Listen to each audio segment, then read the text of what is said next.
What if the words of someone you lost could teach you a new language? Imagine their memory is a key, unlocking not just a new vocabulary, but a new understanding of love, loss, and gratitude. In this story, a daughter finds her mother's secret diary, and through it, uncovers a life she never knew existed. And in doing so, she learns some of the most powerful English vocabulary of all. This is a story that reminds us that English isn't just about grammar, it's about connecting with and understanding the human heart. Part 1. The Discovery. It had been a year since Maya's mother, Elena, had passed away. The house was quiet now. Too quiet. Cleaning it out felt like a heavy, impossible task. Every object held a memory. The teacup she used each morning, the soft armchair where she'd read for hours. The house was full of love, but the silence was like a heavy blanket, deafening and thick. Maya's job was to sort through it all, to decide what to keep and what to let go of. She started in the attic. It was dusty, smelling of old wood and forgotten time. A single sunbeam from a small, round window lit up dancing dust particles. There, in a dark corner behind a stack of old suitcases, Maya spotted a small wooden box. She'd never seen it before. It was just plain, dark wood with no lock. Curious, she pulled it into the light and slowly opened the lid. Inside, resting on a piece of soft, yellowed fabric, was a small, leather-bound diary. The leather was worn smooth to the touch. Maya picked it up. She had never, ever seen it before. Her mother was a private woman. Kind and gentle, yes, but she didn't share her deepest thoughts. Elena was a person of simple routines and quiet smiles. The thought of her keeping a diary was a complete surprise, a secret she'd held her entire life. Maya felt a strange mix of guilt and curiosity. Reading it felt like walking through a door marked private. Was she invading her mother's privacy? But the need to know was stronger. Who was her mother before she was her mother? She sat on the dusty floor and opened the first page. The handwriting was beautiful, a delicate script in faded blue ink. The first entry was dated 50 years ago, long before Maya was born. It began with just 6 words. Today, my real life begins. Vocabulary pause 1. Let's pause here for a moment. Learning words through a story like this helps them stick with you. We've already come across a few great ones. I'll say the word, explain it, and use a sentence from our story. Try saying the word and sentence with me. First, we have faded. Faded is an adjective. It means something has lost its brightness or clarity over time. Think of it like a photograph left in the sun. The colors slowly become pale. Memories can fade, and ink on a page can fade. Here's the sentence from our story. The handwriting was beautiful, a delicate script in faded blue ink. Let's say it, faded. The handwriting was beautiful, a delicate script in faded blue ink. Next up, we have sacrifice. Sacrifice is a noun. It's when you give up something you value for something or someone you believe is more important. It's like a gardener cutting their most beautiful flower, not for themselves, but to give to someone they love. This word is going to become very important as Maya reads on. We can say, she was just beginning to understand her mother's sacrifice. Try it with me. Sacrifice.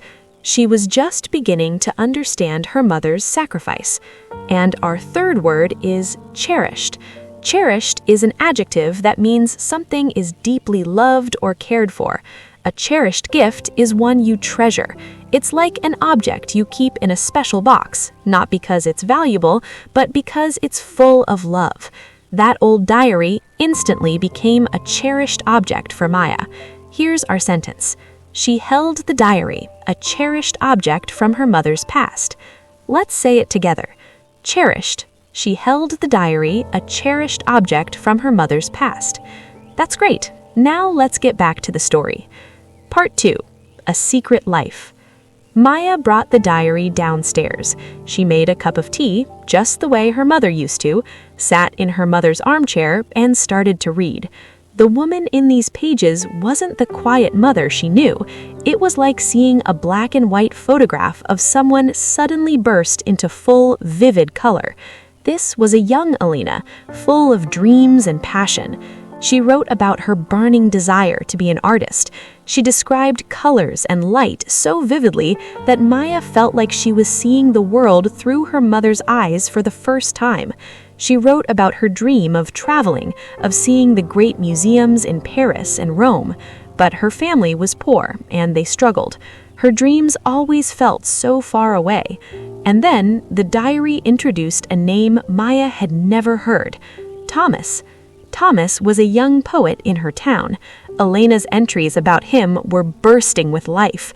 She wrote, "Today, Thomas read me a poem he wrote about the stars. When he speaks, the world feels full of magic." They shared their dreams. He wanted to write a famous book. She wanted to paint a masterpiece. They'd walk for hours, talking about a future they planned to share. Maya read about their secret meetings, their laughter, and their first gentle kiss. It was a beautiful, hopeful love story. Then everything changed.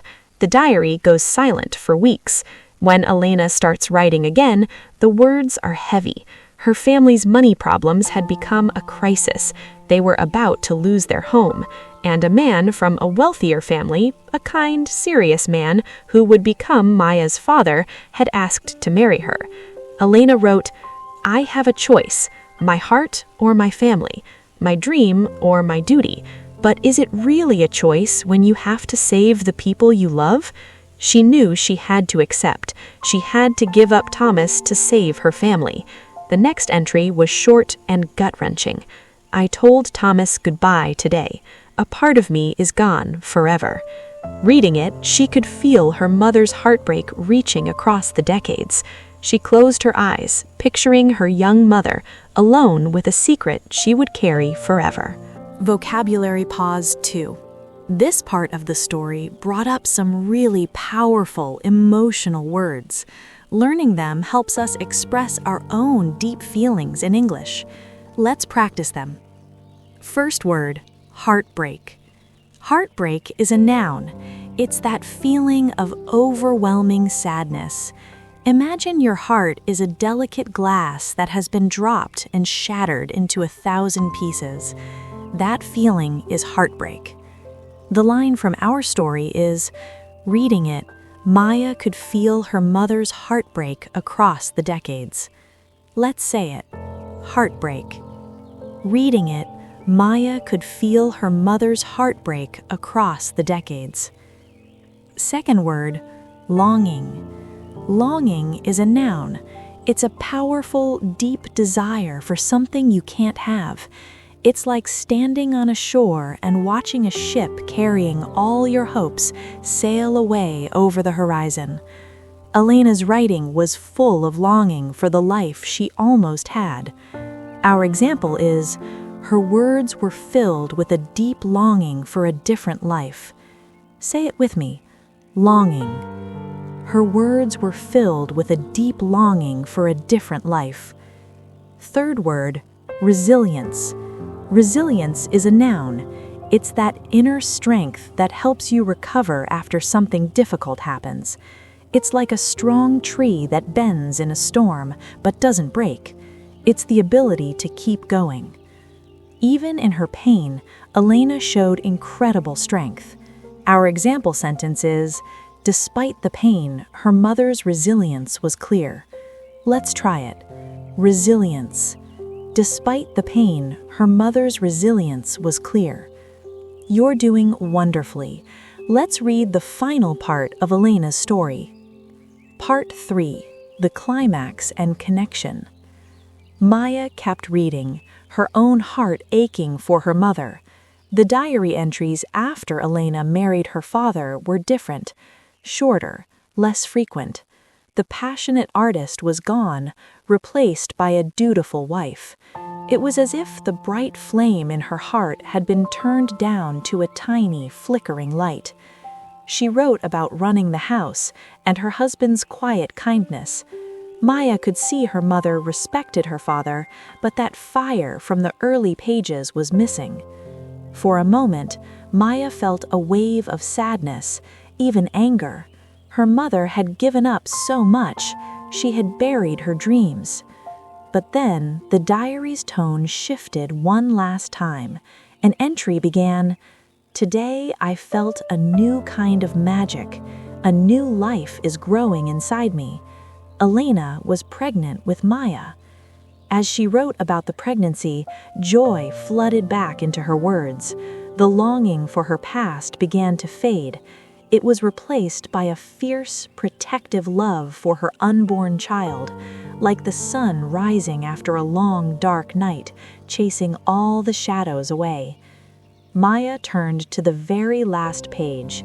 It was the final entry, written on her first birthday. Maya's hands trembled as she read. "My dearest daughter," it began, "1 year ago, you came into this world and you remade mine. I once dreamed of painting a masterpiece. I thought that was my purpose. I was wrong. You are my masterpiece, Maya. My life didn't go the way I planned. I lost a love I thought I couldn't live without. But in its place, I discovered a new love, so immense it fills every part of me. Loving you, watching you grow, that is the greatest art I will ever create. My sacrifices weren't a loss, they were the price for you, and I would pay it 1,000,000 times over. You are my joy, my purpose, my everything." Tears streamed down Maya's face, but they weren't tears of sadness for her mother's lost dreams. They were tears of overwhelming love and understanding. In that moment, her mother wasn't just Mom, she was Elena, a woman of passion, resilience, and profound love. A woman who had built a different, beautiful life on the foundation of her sacrifice. Conclusion and wrap-up. Through Elena's words, Maya didn't just learn about the past, she learned the English of love, loss, and ultimately, gratitude. She learned that behind the quietest smile can be a story of incredible strength. Stories like this are such powerful tools for learning, and it's not just a nice idea. Research shows that emotion helps us remember. Tying a word to a feeling is like using a special kind of glue for your memory. The word sticks because the feeling gives it meaning. We're not just memorizing words, we're learning to express the human experience.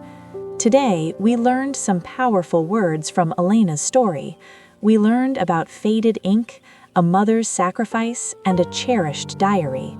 We felt the pain of heartbreak, the ache of longing, and saw incredible resilience. And that brings us to one final emotion Maya felt at the end. She felt gratitude. Gratitude is a noun. It is the feeling of being truly thankful. Think of it as a warm light that glows inside your chest when you recognize the good things and good people in your life. Our final example is, Maya felt deep gratitude for her mother's love. Please repeat it with me. Gratitude. Maya felt deep gratitude for her mother's love. These aren't just words, they're feelings, they're pieces of life, and learning them helps you share your own story with the world. Call to action. Every family has stories. They teach us who we are, where we come from, and what truly matters. So, before you go, I want to ask you something. Is there a family story that taught you an important lesson? It doesn't have to be a big secret like this one. It could be a small memory, a piece of advice, anything. Please share your story or a lesson you learned in the comments below. Reading each other's experiences is a wonderful way for all of us to learn and connect. And if you'd like more emotional English lessons like this one, please subscribe to our channel. We believe that stories are the very best way to learn. Thanks so much for listening.